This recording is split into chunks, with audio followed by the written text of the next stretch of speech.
Hey guys, it's Tombox here, welcome to MST.TV, and this is going to be part 2 of the Battle of Legends Relentless Revenge.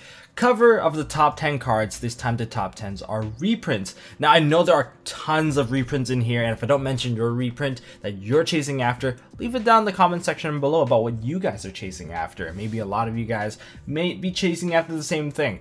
Now, I chose the top 10 based off of the business decision behind each one because I think it's a bit more fun to actually cover in that angle. Now, last year around WCQ time, we got Battle of Legends Light's Revenge, and we got a ton of good reprints like Minerva, Omega, Anti-Spell. And this year, it's no different. So we're seeing a bit of a pattern, so I want to go over the pattern about these things behind each card. I think there's a lot of good implications, or maybe some things that we can use to predict the future. And if you guys want to help support this channel, you guys can do so by checking out the Patreon link down in the description below. Any amount of pledge helps out because I will always use it to upgrade whatever we got around here. And for those of you guys who have pledged, of course, don't forget to send me your Discord name so that I can upgrade you guys on Discord so you guys get access to the secret vault. Now, huge shout outs to Aaron Jacob Holland for being the newest pledger. So you're welcome to the Patreon Bro family. So welcome to the fam. And let's get to this.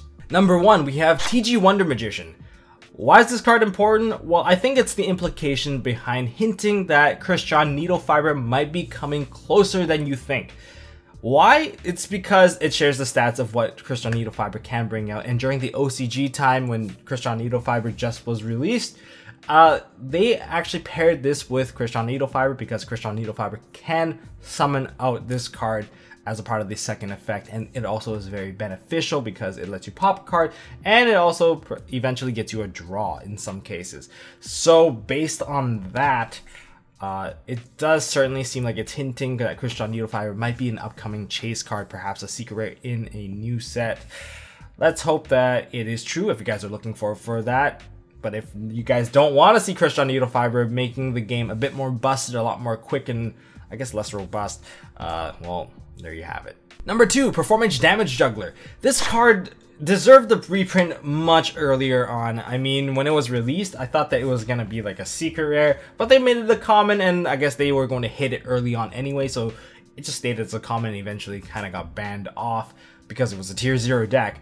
But then the next thing that happened was it came back as a part of the 60 card deck that we played recently. Unfortunately, this card's rarity bump is a bit too late, but I'm guessing that based off of these reprints, Konami basically is paying attention to the stats regarding the most recent meta decks, and they want to rarity bump those cards, and this card falls into that category, like many others that also fall in that category.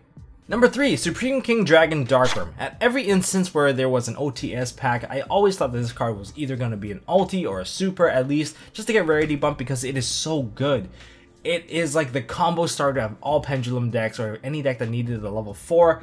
This card was there. It was like there for the Infernity FTK. It was there for, I guess, the Pendulum Magician deck. It was just there all over the place, and even ABCs played it as well, so this card was all over the place, and finally it's getting a reprint as a rarity bump. So in other words, if you see a card that deserves to be like a super or an ulti on an OTS, and if it doesn't get there, you can feel safe to assume that this card will get reprinted in a Battle of Legends.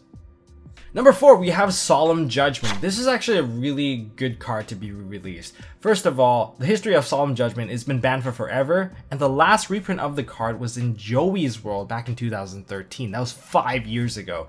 So when Konami releases a card off of the ban list, and the card has not been circulating for some time now, you can bet that most of the vendors have hoarded the card, and therefore you will be spending an arm and a leg. So to mitigate that, they re-release the card to the market so you don't have to spend an arm and a leg, and this just kind of shows that Konami does care about market saturation.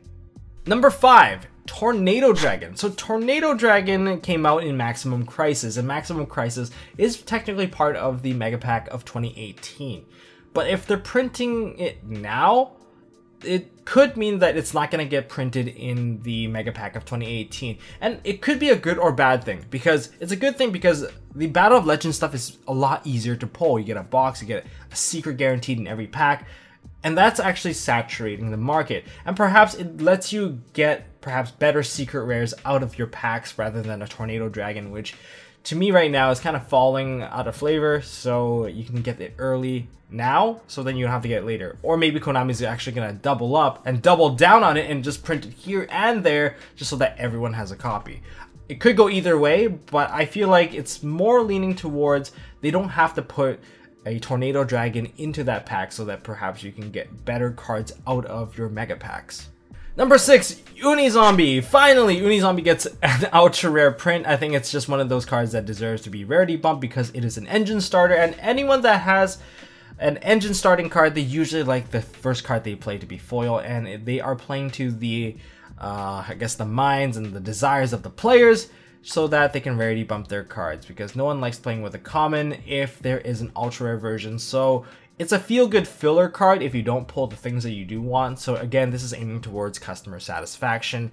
And a lot of you guys, I've been messaging, whether it be on Reddit, whether it be on my own Discord, whether it be on my Facebook. I asked you guys which reprints you want, and all of you have stated that Unizombie deserves a rarity bump. So there it is. Konami does listen. They care about the statistics that they have regarding cards that you guys play. Number 7, we have Dark Lord Ixchel. We can expect that Battle of Legends is like a huge playground for all the reprints of the subsets. I mean, in the previous set of Light's Revenge, we got Cyframe Lord Omega, which is one of the money cards of the set. In fact, I think that most of the money cards will get reprinted inside of Battle of Legends for the subsets. So Ixchel was like an only print in Destiny Soldiers, so finally we're gonna get it here. And I think moving forward, we can expect that most of the money cards, if you don't pick it up right away, Battle of Legends might be an opportunity if you're a much more budget player. Number 8, we have Union Hanger Secret Rare. So this rarity bump, I thought it was a bit funny because the entire ABC deck kind of got Secret Rare bumped for a while, except for one card, the most important card of the deck, Union Hanger. Without Union Hanger, there is no deck.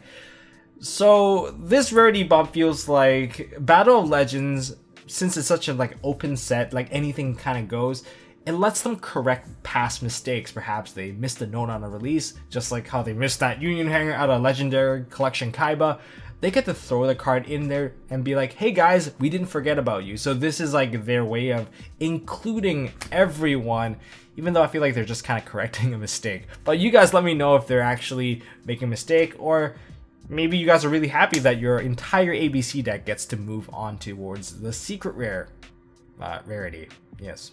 I'm still a little lost for words for this one. Number 9, Dragonic Diagram. This is a very smart move on Konami's part. First of all, the demand of the card definitely went down since the banning of Masterpiece. And if they're not going to put this card in Mega Pack, I'd actually be completely fine with it since it is in Battle of Legends Relentless Revenge. The reason for that is that it gives everyone access. Anyone that just wants the access to the Dragonic Diagram engine, they can do so by just buying this.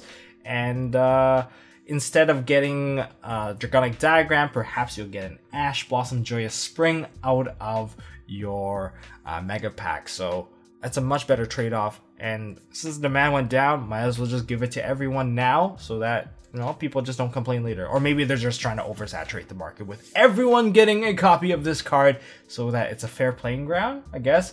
But it does make it a lot cheaper. So if you're playing Rogue and you want to use the engine to pop your own cards, or you want to play the True King engine, well, everyone gets access to that now. And it's such a high demand card anyway, and I think everyone deserves the chance to actually play out this engine. Number 10, we have Trickstar Reincarnation. This was a given, but the implication of what is getting printed here is that Konami pays very close attention to the meta, and Battle of Legends sets usually involve the meta a lot. They put a lot of competitive level cards in there just so that even if you don't get the card you want, you get a card that is at the very least useful. And since Reincarnation is a very dominant card in the Trickstar deck and is like absolutely necessary in the deck anyway, they decided to throw it in. And seeing how dominant Trickstar is, they decide to be like, hey, if you want to be able to play Trickstars, you can play Trickstars. Therefore, you just buy at the event. And kind of funny that it is released on the Friday, which is the day before WCQ. So the timing creates so much demand. And if you don't have the deck because the deck was super expensive, you can just go in and buy this set and you'll feel good regardless because there's just so many good options in there. So a very smart choice when it comes to Konami. But it also could mean that the card is going to get hit because usually when cards get reprinted, they usually take a hit on the ban list, and that's just how it goes when everyone has it, and when it becomes busted and kind of overplayed by everyone, the ban list kind of adjusts, or things get really power creep, and that's just the way it goes. But that's all I got for this video. If you guys enjoyed the reasoning behind why I chose these cards as like the top 10 and the reasoning behind the business reasons behind the cards in Battle Legends, hit me up with a thumbs up. If you guys want to enjoy more videos from MST.TV, and I am going to WCQ, so I'll see you guys at Fort Worth. And if I'm not posting videos near the end of this week, it's because I am at WCQ. I'll try to film a vlog. I'll do my best. I look forward to meeting you guys down there. And as always, don't forget to hold on to your MST.TV. Hey guys, thanks for watching. If you like this video, please drop us a like so we know we are doing a good job. And you can also subscribe to MST.TV for more fantastic videos by clicking on the button on the left. Don't forget to check out our partners at Imperium Duelist. They make really high quality mats, including some of my own limited edition release stuff. And if you want to check out one of our past videos, click here on the right. As always, don't forget to hold on to your MST.TV, and I'll see you next time.